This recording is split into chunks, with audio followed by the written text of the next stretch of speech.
Di bawah. Siap.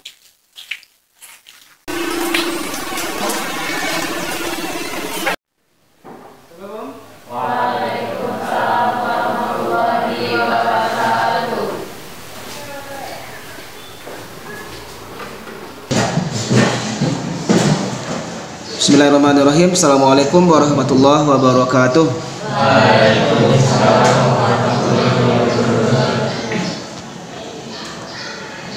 Alhamdulillahirabbil alamin. Bersyukur kita kepada Allah Subhanahu wa taala. Salam dan salam buat nabi kita Nabi Muhammad sallallahu alaihi wasallam. Allahumma shalli ala Muhammad wa ala ali Muhammad. Oke, sebelum Bapak ambil absen, disilakan berdoa lagi ya. Silakan berdoa, disilakan berdoa. Pak duduk siap, hormat gerak, berdoa mulai.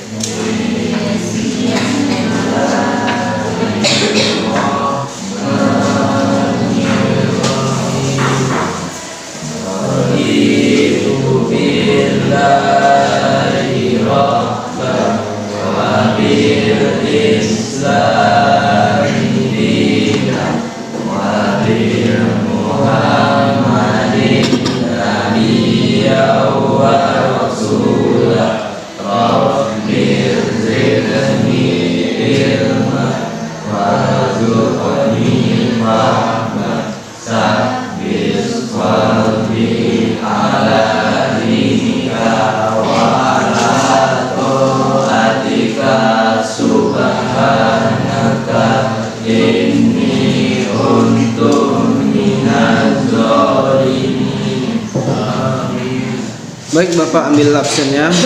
Adit, Arham, Faiz, Farhan, Intan. Ini enggak ada apa ya? Kevin, Naila, Kifa. Mana Kifa? Kifa sakit Pak. Sakit.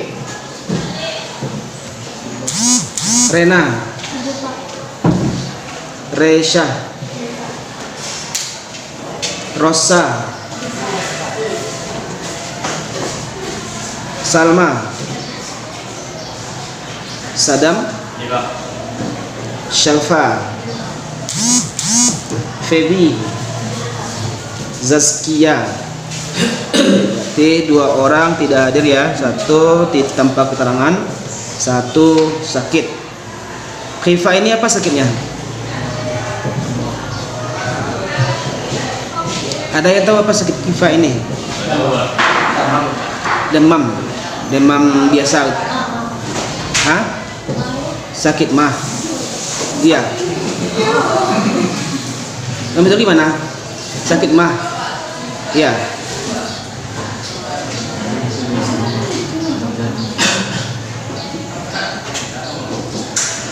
Oke, hari ini kita melanjutkan pembelajaran sebelumnya. Yang sebelumnya kita sudah belajar mengenai keautentikan Al-Quran. Hari ini kita belajar mengenai kemukjizatan Al-Quran. Jadi kita belajar mengenai kemukjizatan Al-Quran.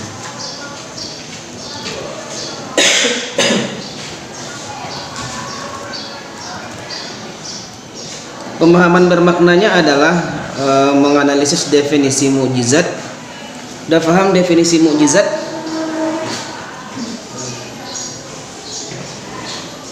Apa arti mukjizat? Keajaiban, iya. Yang lainnya apa? Mukjizat itu sesuatu yang ajaib, keajaiban, iya, betul. Apa lagi? Kejadian luar biasa. Apalagi mukjizat itu artinya kalau secara bahasa artinya mengalahkan. Ya'jizu mukjizatan artinya mengalahkan. Misalnya mukjizat Nabi Musa, tongkatnya bisa berubah menjadi ular. Apa yang dikalahkannya?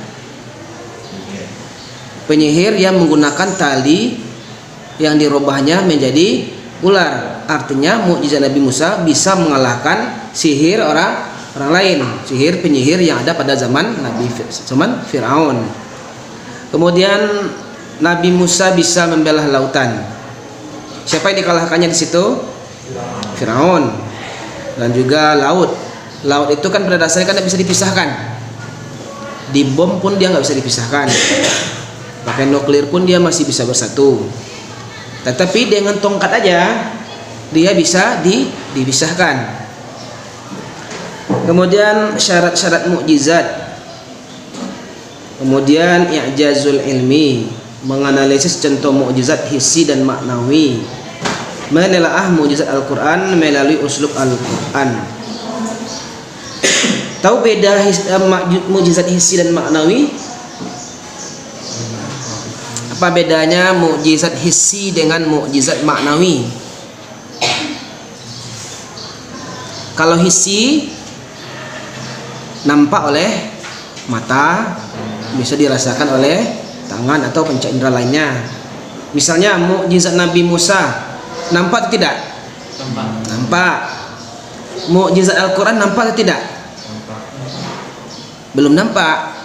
Nampaknya kapan? Ketika sudah dipelajari. Sudah dipelajari baru tahu itu mukjizat. Misalnya Al-Qur'an itu menyebutkan tentang penciptaan manusia dalam surat Al-Alaq. Kapan tahunya? Ketika dipelajari.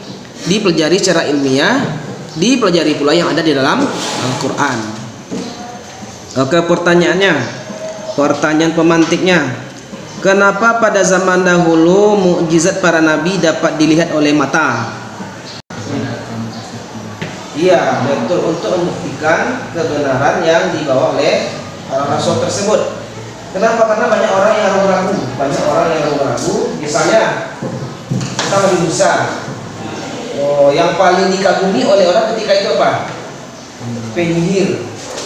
Jadi yang paling tinggi pangkat ilmu atau tingkatan ilmu ketika itu adalah ilmu sihir. Nah, kalau sekarang kan sudah merata.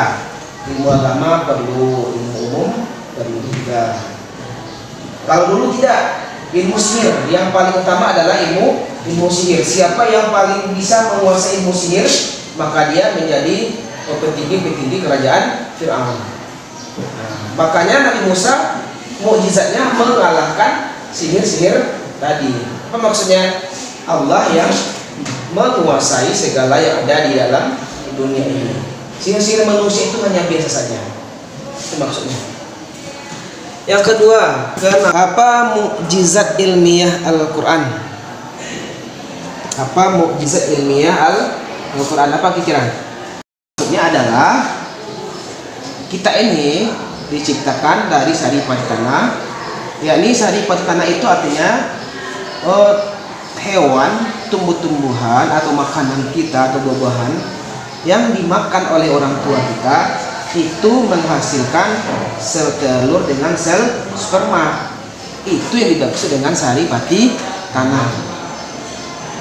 Coba makanan kita tumbuh di tanah tidak? Nah kan? Kalau ikan gimana? Iya. Di air kan? Apakah itu termasuk saripati tanah atau tidak? Iya. Kenapa iya? Tumbuhan. Karena dia memakan tumbuh-tumbuhan. Kalau yang di laut gimana? Kalau yang tawar oke lah. Kalau di sungai oke lah. Kalau di laut kayak rantai makanan itu.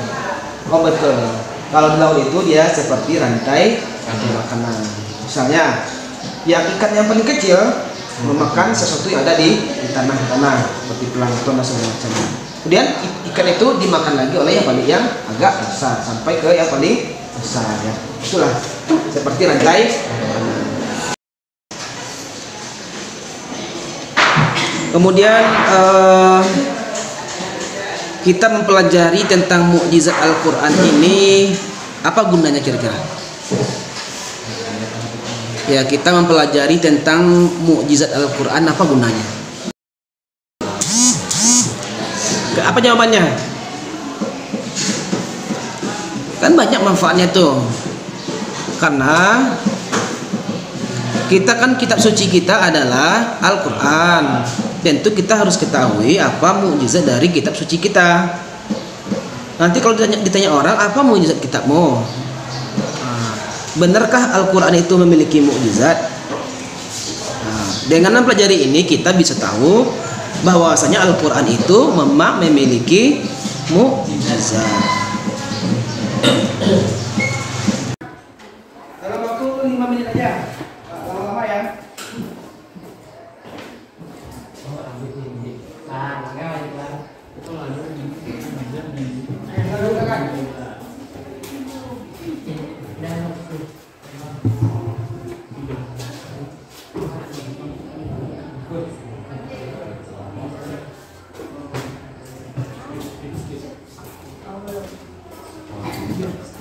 Guna Marhan. Iya, Pak.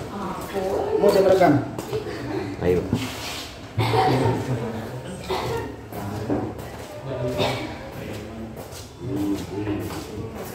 Silakan buka di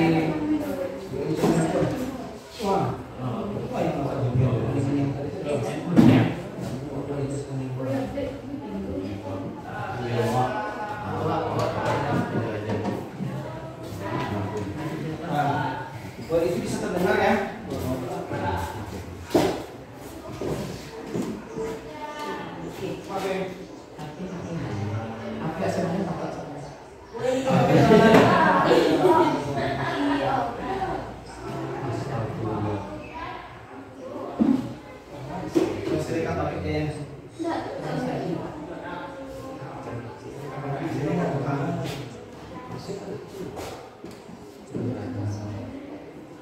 Yang di sini ada paket nih. Dari kelompok 3 ini ada paket enggak nih? Iya, Pak.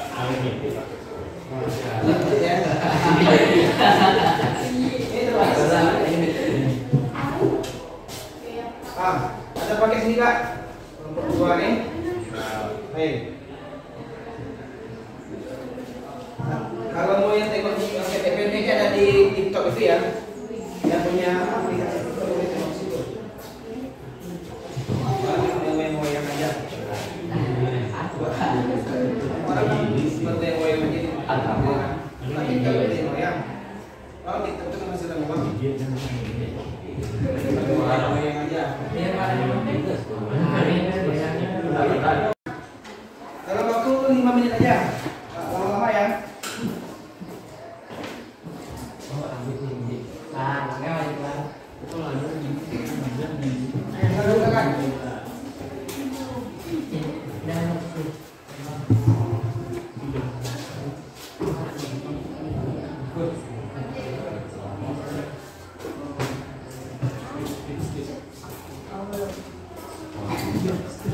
Guna Marhan. Iya, Pak.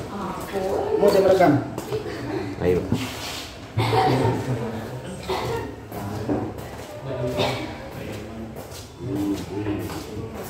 Silakan buka di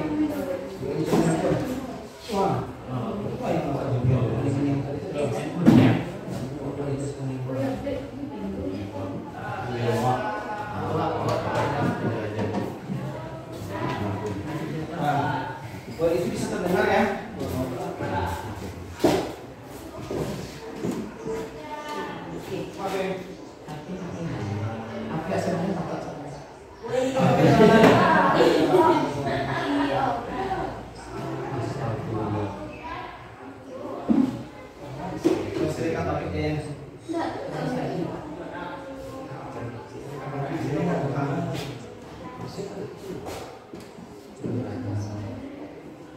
Yang di sini ada paket nih. Dari kelompok 3 ini ada paket enggak nih? Iya,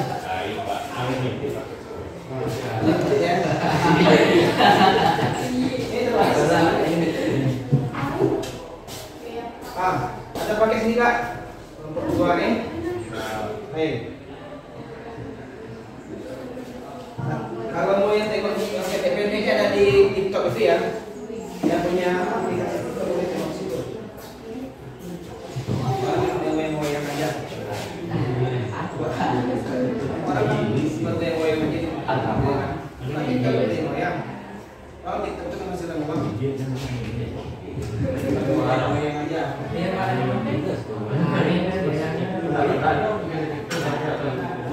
Kalau ada gunakan untuk kebaikan. Itu uang kurang.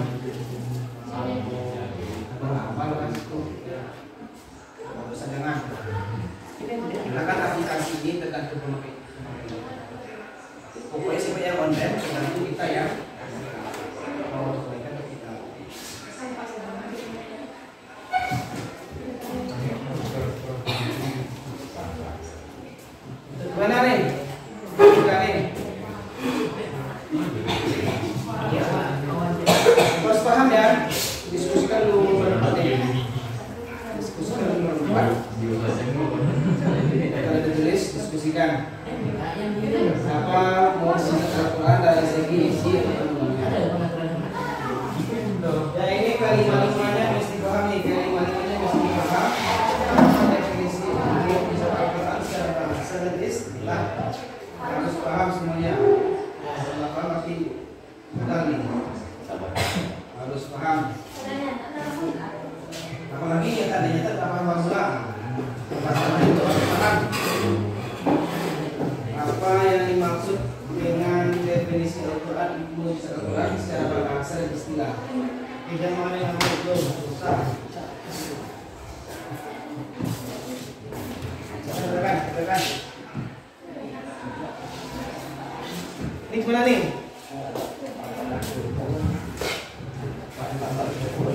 Paham sama? Harus paham ya kelima-lima ya. Untuk paham sendiri. Kelima-limanya harus dipaham. Apa? Sendiri. Tengok di bagian mana tadi? Oh ya.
silakan ya, silakan buka di Gus Marti GM channel atau di TikTok Gus 86_GM86.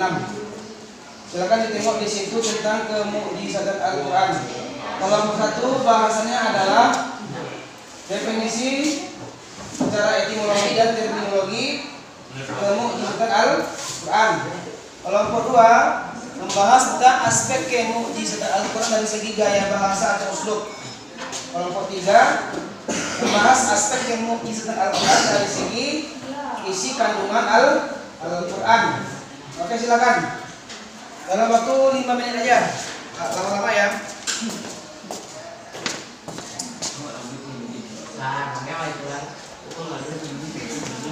Oke, silakan.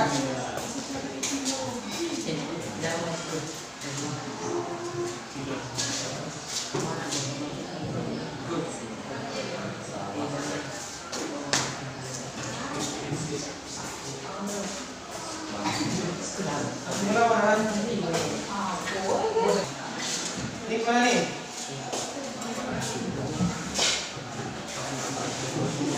Sama. Harus paham yang ke-55 ya. Juga paham sendiri-sendiri. Ke-55-nya sudah sendiri paham. Makan sendiri-sendiri. Tengok di bagian apa tadi? Oh iya Pak.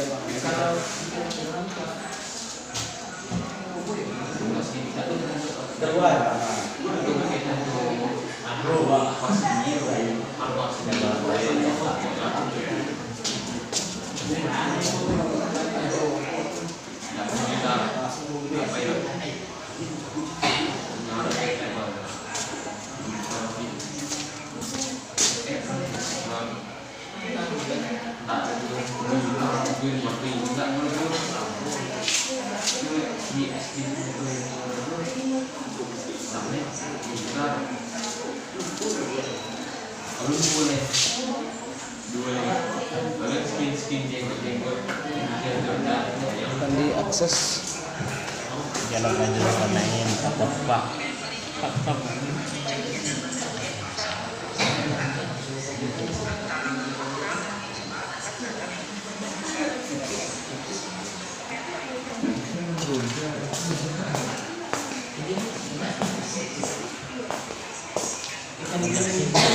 Curinya dah aku. Iko yo lah dia.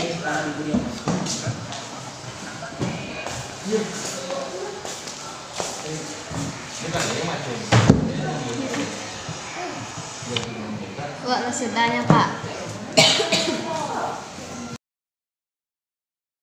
Oke, setelah dilaksanakan diskusi tadi, kita sekarang masuk pada penutupannya. Yang pertama bahwasanya tadi udah bagus diskusinya, udah ada yang jawab baliknya dan diskusi kelompoknya juga udah bagus. Artinya semua kelompok tadi udah aktif tadi ya, tidak aktif tadi, udah makin lama makin aktif. Tentu kalau aktif ini menandakan sudah memahami pembelajaran. Kadang-kadang kalau diam-diam saja itu menandakan dua saja, paham atau tidak paham sama sekali. Tapi kalau dia paham bisa dia berbicara. Kalau diam-diam itu dua kemungkinan juga. Oke.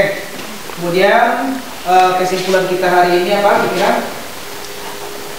Tentang keautentikan Al-Quran.